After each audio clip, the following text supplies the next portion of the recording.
Just when you thought things could not get worse out of what was a horrendous winter meetings, if you're a fan of guys like Edwin Diaz or Pete Alonso, and fast forward a couple days later, on the same day that both Edwin Diaz and Pete Alonso were officially announced by the Baltimore Orioles and the LA Dodgers, we come to find out that Tyler Rogers, the man that the Mets traded Drew Gilbert, who was at the time one of their top outfield prospects, Blade Tidwell, who was obviously a high upside pitcher, of course low floor, but a guy who throws gas, and could do well depending on if his role will be more in a bullpen setting than potentially a starter. And Mr. Jose Burro, who, while albeit it was not fantastic in 2025, was controllable and was still a solid reliever in his limited stretches. The New York Mets decided to trade away those controllable assets for a veteran submariner, an anomaly in today's game. The only pitcher in Major League Baseball that pitches the way that he does, especially as efficiently as he does. And how the New York Mets go about this offseason after seeing Tyler Rogers being the lone reliever that they acquired the trade deadline between himself, Gregory Soto, and Ryan Helsley to actually step up in the New York market when the Mets need it most. So when Ryan Helsley was tipping pitches for a month and a half like the schmuck that he is, when Gregory Soto could not command the zone after, say, his first 7 to 10 outings, what do we come to find out? Tyler Rogers lands with the Toronto Blue Jays, the team that was this close to winning the World Series, on a 3-year, $37 million contract that can bring it up to north of $48 million in total across 4 years. Is it an overpay for Tyler Rogers? Yes. But to quote Andrew Friedman, going back to his time there with the Tampa Bay Rays in their front office in 2016, if you are rational about trying to land any free agent in this market,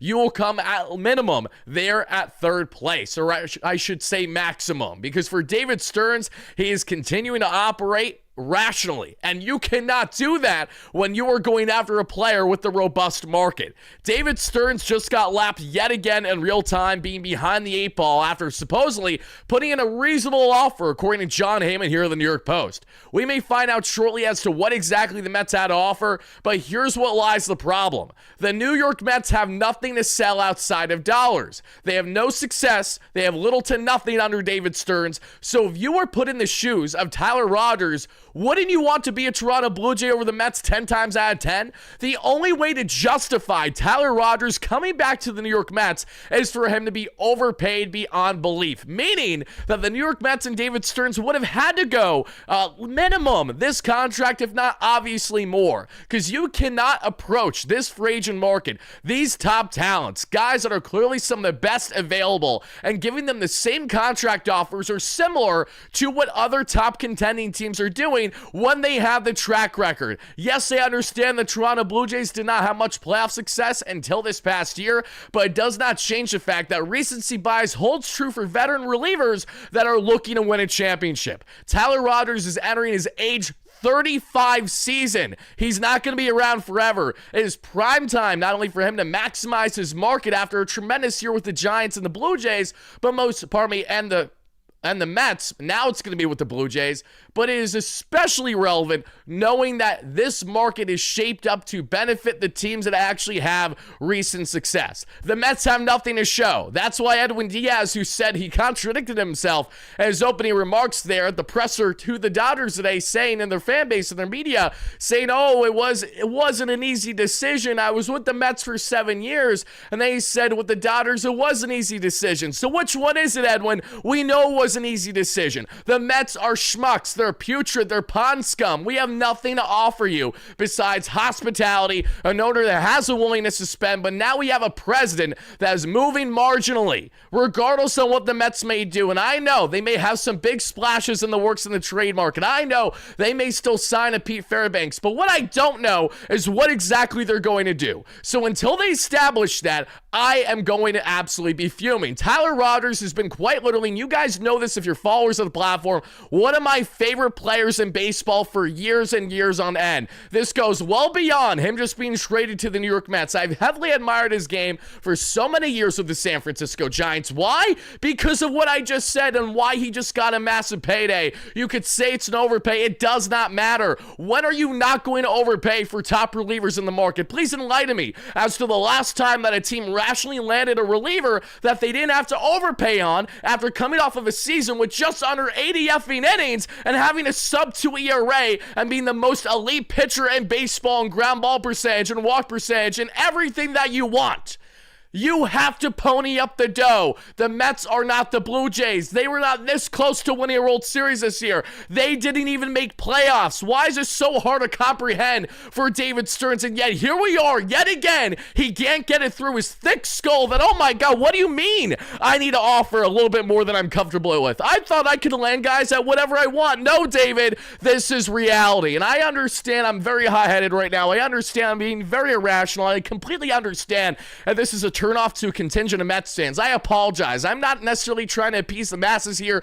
I'm a genuine Mets fan who covers them for a living, and I'm grateful for that. And days like today, I'm not so grateful because I need to vent. I need to get things off my chest. It's one thing to lose Edwin, which we were all blindsided. It's another to lose Alonso, which we were more expecting. It's now another when Tyler Rogers, who the Mets have stayed steady in their market with, gave a reasonable offer for, still could not land him in the end. The only way to sell Tyler Rogers as to why he should come back to this Mets team was to spend big on him. The Mets did not do enough in that regard. And for Tyler Rogers, again, put yourself in his shoes. If you were offered at all similar contracts from worse teams, why would you want to go to the worst team? Yes, he had a cup of coffee with us. Yes, he understood how the team ran, but he just watched in real time the uncertainty now that plagues David Stearns and this Mets team by losing Alonso, by losing Diaz. There is literally little to nothing to sell about why he should warrant returning to this club. So no, I don't fault Tyler Rogers one bit. I'm still going to be a big fan of his. And I know my guys at Blue Jays Today, Jim at Ballcap Sports, my Blue Jay fan content creators, you guys are going to absolutely love him. To expand a bit more as to just how effing amazing Tyler Rogers is and why I'm so upset at the moment, take a look, read them and weep. I'll get to your comments. I'll get to your donations. I promise we will touch on all of this as we always do. But let's start with the hard facts. Let's start with why you're clicking on this video as we're venting, as we're live reacting, we're breaking down ultimately why the Mets didn't make this move. Because all do I see is quite literally one of the best relievers in baseball. 95th percentile in pitch run value, 96th in the fastball run value, 72nd in breaking run value. I gotta take my flannel off. I'm sweating bullets. I'm so pissed off right now. I am so pissed off right now. Guys, another day where I was literally either in the heart of working on a video for you guys, and yesterday, right as I finished my video, my final topic was Robert Suarez and the Mets still being involved, just to find out as soon as I look at my phone that, oh yeah, 3 hours worth of between prep and recording meant nothing because Suarez signed with the Braves. Today, I kid you not, I was literally getting my notes in order. I finished a thumbnail, I finished a template, I just had a couple more graphics to make because we have a big video that'll be dropping. Now it's a really important video, so nothing's going to change from it, but I was going to break down the latest as to who the Mets are interested in, as well as targets that they could find themselves going all in on via trade when evaluating the bullpen. We will touch briefly on some of those in today's show, because naturally we have to break down what is next for this Mets team, but their options are dwindling by the second. So we're going to expand on that video. That video will be dropping for you guys early tomorrow. You're going to want to watch it, as I promise you're going to get breakdowns on players that you are going to be interested in, but whether or not the Mets actually land them or not, your guess is as good as mine. David Stearns has a plan. I'm still enlightened as to still trying to figure out what exactly that plan is, because all I see is 96 percentile in expected ERA. All I see is 99 percentile in average exit velocity. All I see is 100th percentile in walk percentage. All I see is 100th in barrel percentage. All I see is 95th in hard hit percentage. All I see is 98th in ground ball percentage. All the other statistics don't matter because, one, he doesn't have extension because he's a submariner. That would be counterintuitive. Two, he doesn't strike out guys because he's not a strikeout pitcher. And three, he doesn't throw gas because who needs gas when you're sitting 84? It's a rising fastball, and even the best hitters in the game have absolutely no clue how to read it. Tyler Rogers was the only player on the planet in this year's market that was the profile which what he was. What bothers me so bad about all this is not just the fact that the Mets lost out on another top reliever option that could have ate quality innings for them. He's consistently sat 70 plus innings each of the past number of seasons. He's a workhorse. He's everything that that you want in a 7th and or 8th inning type reliever. But what grinds my gears most, above all about this, is the fact that you had a man that actually handled New York. You saw in real time, in just a couple months sample size, with all the turmoil happening in Flushing, Queens, one player stepped up when everyone else didn't at the trade deadline. Cedric Mullins is a schmuck, Ryan Helsley's a schmuck, Gregory Soto's a schmuck after a short sliver of success. Tyler Rogers was the lone anomaly, which justified why you traded away the assets that you did. And now looking in hindsight, what a piss poor job it was by this Mets team. They missed playoffs terribly. They lose out on everyone that we wanted from a fan point of view. And now you mean to tell me that you lose out on someone that at least would have made so much sense for you? You know what you're getting exactly, and there's no concern about a transition period, which may very well happen with any player that the Mets land for the bullpen. You want to know why? New York pressure is a real thing. I'm not saying that every player is going to be shaking in their boots when they enter that bullpen for 2026 for the New York Mets, but what I am here to say is that there is value to people who come into New York on a pinch from the trade deadline, a midseason adjustment which Rodgers has never went through in his career before like this, to handle it effortlessly. The fact that this man is no longer part of the organization genuinely bothers me more than Alonso, and here's why. I knew Alonso was leaving. We all saw the writing on the wall. The David Stearns and Steve Cohen made it clear for a year and a half that they were not going to give him a long-term deal. The only reason as to why I was optimistic in the end was because he didn't have a big market. But even when Alonso didn't have a big market, it didn't matter because the Orioles matched Schwarber's offer of 5 years, $150. He said no. So they said, okay, next best option's Pete Alonso. Let's give him $5 million more to make him happy and let's get it done. That's what happened. So guys, I know I'm all over the place, but I feel like I'm spitting facts right now. I know everything that I'm saying is accurate. And all I have to say is, David Stearns,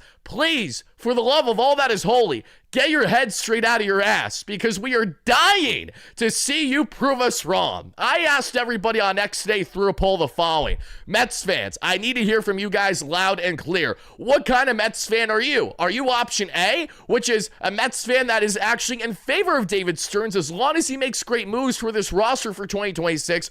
Or B, you're a hater of Stearns no matter what he does, good, bad, or indifferent, because you're pissed off he allowed Alonso to walk? The majority at 80+% were in option A, but as every day goes by and as more players that we want come off the board, naturally there's going to be more people that fall in the category of option B. And Stearns has himself to blame. He knows the pressure's on him. He knows what he's doing, and I know David is a smart guy, but when it comes to free agency evaluation, he has swung and missed so much more than he's landed. If you separate Juan Soto, which is only happening because of Steve Cohen's dollars, if you separate getting Pete Alonso back because the qualifying offer absolutely threw him back in your lap as we got to the beginning of this year, if you separate those things, David Stearns has nothing to show us his 2+ years as president when evaluating his free agency moves. They are fickle. They are very few and far in between as to what he's done a good job at. He's moved by the margins in the past. He cannot do that moving forward. So once more, before I get to these donations, before I start to react to you guys, and before we break down more about this,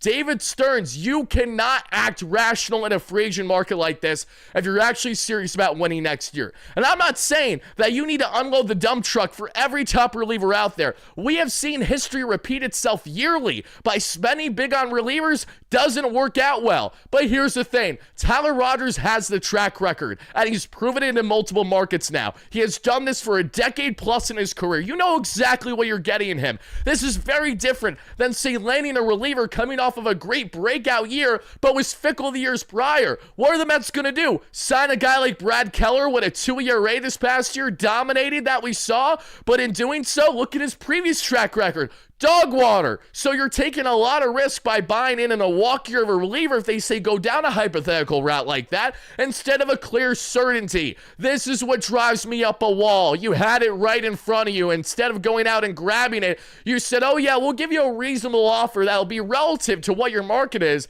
as if the New York Mets have something to flex. And oh yeah, Why don't you want to be a New York Met? What do you mean you don't love the fact that it's going to take us 5 years to clean up around Citi Field? What do you mean that we have a fan base that's so toxic at times that as soon as you strike out 3 times a game, you're booed for the next 48, 72 hours unless things change? What do you mean that you don't love the idea of landing back in New York with a Mets team that has only 2 playoff runs under Steve Cohen? Really, it's only 1, because who gives a rat's you-know-what about 2022 and that curb stomping by the Padres at Citi Field? The point stands. The New York Mets have themselves to blame, and they need to make up major groundwork. And you want to know how you do that? By thinking outside the box. What is Stearns thinking in the trade market that's going to separate himself from others? What is he doing in the free agent market? Because again, I understand it is malpractice for a lot of teams usually to spend big in the free agent market for relievers. I'm not saying Stearns is inherently wrong for not going as far as the Blue Jays went.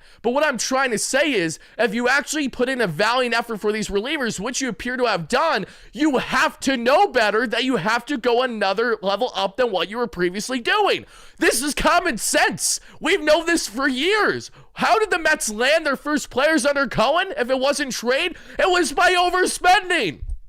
You think Max Scherzer wanted to come here? Because, oh, yeah, look at the Mets and their great history of success. You think Justin Verlander wanted to come here? Oh, yeah, look at the Mets. Back-to-back champs said nobody. Oh, yeah, you look at the Mets and every other effing big move that they've done over the years. It has been nothing about what they have done, but rather what they've tried to sell on the future. And the future has been bold at this point. And I know David Stearns is entering just year 3. For context, Shapiro, who just got extended 5 years leading the charge for the Blue Jays, has been at the helm for a decade for them, and it took them this long to finally get over the hump and have a competent playoff run. I get it. Rome wasn't built overnight, but I'm a Mets fan. I'm frustrated. I cover them for a living, so I'm very impatient.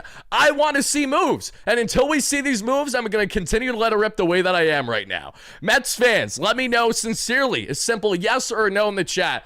Are you mad that the New York Mets did not bring Tyler Rogers back? Are you mad that David Stearns did not bend a little bit more than he otherwise would have been more comfortable to do for the sake of bringing back the submariner that is quite literally one of the best relievers in baseball? Spam in the live chat right now. Hit that like and subscribe button on your way in. I greatly appreciate everybody. And yeah, oh my goodness gracious, I'm gutted right now. Literally every guy that I'm getting excited about that could be back with this Mets team or come to this Mets team is coming off the board. And I understand there's a lot of players. We broke down extensively 40 players on the platform in our live streams 48 hours ago. So I'm aware the Mets can still land guys to make me happy and put a smile on my face. But until that happens, I ain't happy. I'm not happy. How can I be happy? I'm literally looking at this stud muffin now going to be doing a fantastic job dominating, pairing with Hoffman and everyone else in that very strong Toronto Blue Jay bullpen for 2026.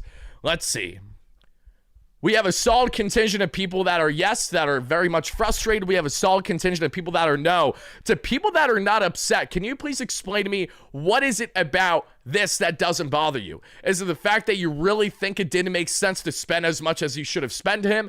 Do you really have the confidence in David Stearns that he's going to right the ship with this bullpen in ways that we don't know right now? I genuinely want to know if you are in the contingent of fans that believe that this was the right move, that the Mets did not land him in the end, even after a valiant effort. I really want to hear why exactly that is. Spam it in the chat, everybody. Let's hear it. Tell me what you're thinking. Literally bought a shirt jersey of him. I loved him so much. Was that you that posted in my comments on X of that shirt? Because I feel like there aren't many people that have the shirt jersey of Tyler Rogers. I feel like there's a select handful. I would have been one of them, honestly. Let's see. Soft Oscar only had who had to only start clean inning? No. I mean, Tyler Rogers was perfectly fine if he came in and jams at times too. I just don't care anymore, says our guy here with the donation. Thank you so much for that. I appreciate that. Let me get your donations, everybody. And also, everybody, if you haven't already, again, please help us get to our first short-term goal in the live chat at 250 plus likes. I really appreciate that, to our 1,000 plus concurrent viewers. And folks, we got 1,000 of you in here. If you're new here, if you're wondering, why is this guy ranting? I cover the Mets for a living, so that's the easy answer for you. But to expand on it further, I cover every aspect of the club, good, bad, and different. In-game coverage, post-game coverage all throughout the season. This season sucked mightily to cover every single day if you guys didn't pay attention.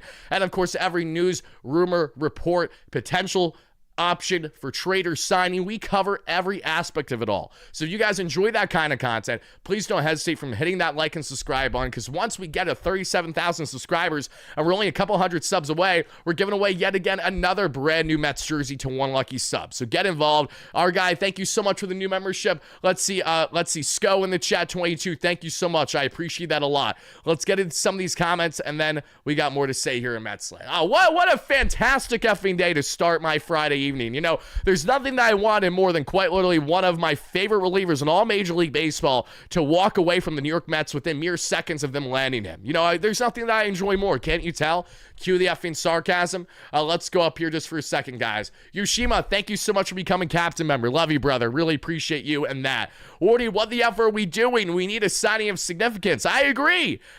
Listen, here's the thing. I'm not even stubborn.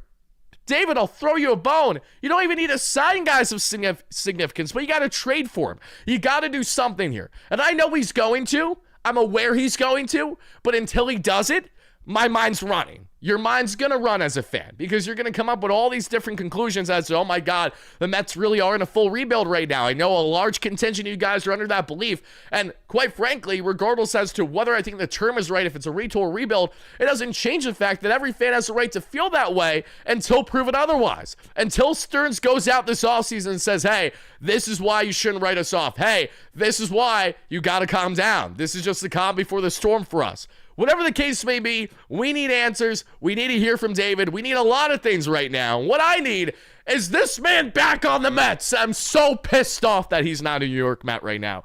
The fact that we couldn't even get more than half a season with him, man. He's so good. He's so good. He's literally so effing good. Oh my God. It's just like, he's such a unique pitcher too, man. He's so effing good. Like, there's not guys out there like him. Same thing with Diaz. Diaz was the best option out there among relievers. Alonso was the best home run hitter out there outside of Schwarber. They're all gone.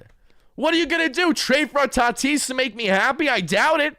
You got to make moves with the Padres, and we will be highlighting that in content tomorrow, so be on lookout for it. The Padres are the team for the New York Mets, so they're going to make any moves of significance happen for the bullpen more than likely. They could consider barking up the tree a little bit of guys like Jojo Romero, etc. from the Cardinals, because I know they've been involved there, but on the front of the Padres have the cream de la creme. They have multiple elite relievers, and they're in desperate need of controllable pitching, and we're going to, again, expand on that in content tomorrow. That's what my plan was to cover in a video today, and ain't happening now because breaking news, Tyler Rogers has to rip my heart out into a million pieces. Not personal with Tyler. Again, I'm going to continue to be a fan of his. It's honestly inclining me to watch Blue Jays games a little bit more because I am upset. He's such a good pitcher. Like, I don't know how else to say it. He's a really good pitcher. Carlos with the $5 holla. Just joined Wardy, but curious on this with all the pieces of free agency and holes they have. Is it even worth it to trade for Skubal? As things are currently constructed, not at all. And I said that in our video that dropped yesterday that a lot of you guys have seen already. So thank you so much for the traction there. It's always appreciated. But I said verbatim in that video that you trade for Tarik Skubal every day of the week, regardless of the haul, as long as you properly allocate around him and build around him. If you trade for Skubal, you're not trading for Skubal just to half-ass the remainder of the offseason. If you do, then David Stearns looks like an even greater idiot than fans are currently comprehending. And two, it just makes no sense because why not just wait for him to hit the free agent market? Now, I know you may say to yourself, well, what's going to happen in next year's free agency with the upcoming CBA, lack of agreement with the ownership group and the players union? I don't know. We may have a lockout for an extended period of time. But what I do know is that it is imperative that if the New York Mets trade any quality assets this offseason for a rental player, it has to be for great reason because they're building around in a win now stage. It makes zero sense in the world, and I said it yesterday, and I'll say it again verbatim, it makes no sense on the planet to trade for a guy like Tarik Skubal,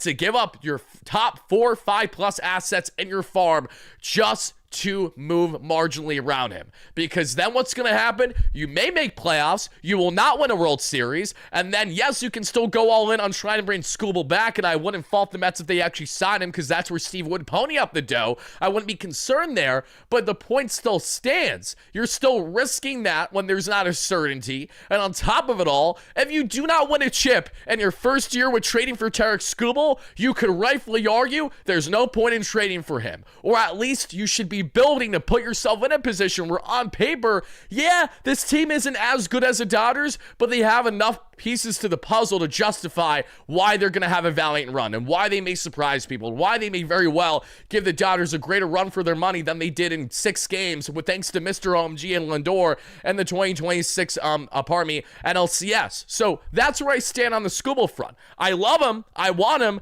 but right now, no, you can't justify trading for him. You can only justify it if you properly allocate the remaining holes that need to be filled for this New York Mets team.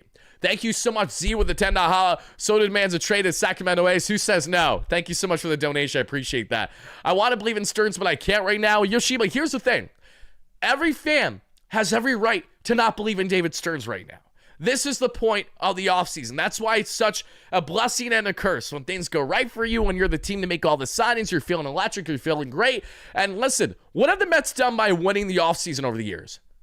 Squat, jack all, nothing. So there's an argument to be had that even if the Mets don't, quote-unquote, win the offseason, it doesn't mean that they had a bad offseason. But right now, all we can look at and all we can say is you lost Alonso, you lost Diaz, you lost Rogers, you traded Nemo. What are we doing here? What's the plan? What is the master plan for David Stearns? And I know some of you guys are going to say, master plan? What do you mean master plan? The master plan is to sign a couple guys there to fringe MLB contracts with spring training invites and hope that they bounce back after having an injury-plagued 2025 season. I already know the comments. You can't surprise me with anything. I interact with thousands of you every single day. I know every single trick you're going to have up your sleeve. And the problem is, and what sucks so much is, I can't even counter you with that right now.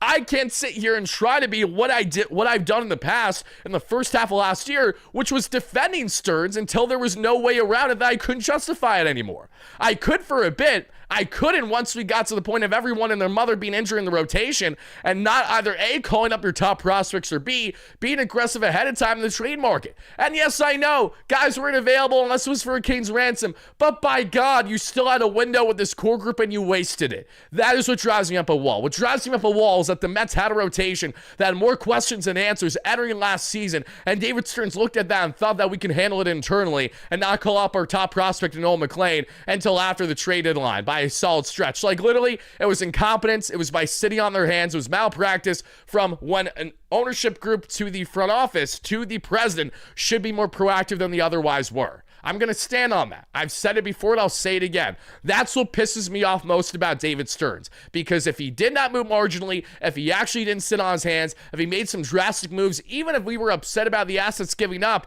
we would have gotten greater quality players. We would have potentially landed a starter. And maybe that would have just been enough to, I don't know, win an effing series against the Marlins, get into playoffs instead of being curb stomped and losing on the final day, not getting in, and then that be that. Edwin Diaz would still be a New York Met right now if we had a competent playoff run. That's literally all it took.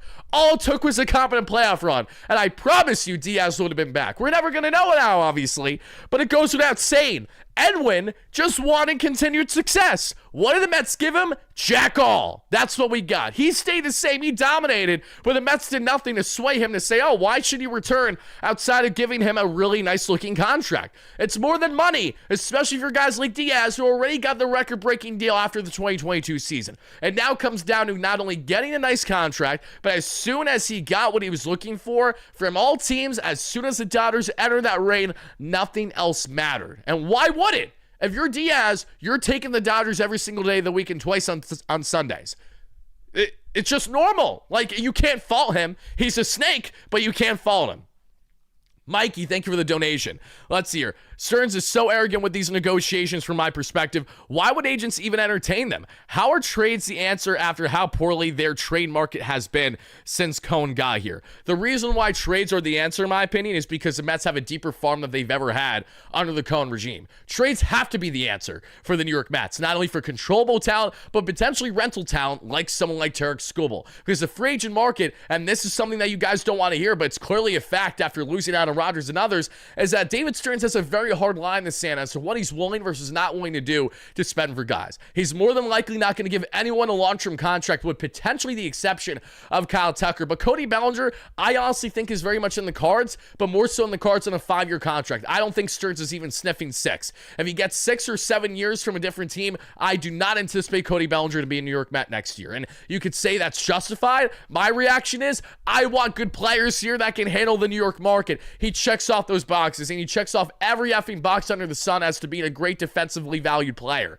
So I'm not just going on this tangent with Bellinger. I'm just saying in general, David Stearns, why would he evaluate the trade market as a better route? Because the free agent market is very top heavy in what's provided for most of these positions. And most importantly, what does Stearns want? He wants ace caliber starters. He'd prefer them with control. He would also prefer a lot of things, as I would prefer a lot of things, but that hasn't come to fruition, nor has it happened for Stearns yet. So given this uncertainty, again, every Mets fan is going to continue to feel the way that they feel.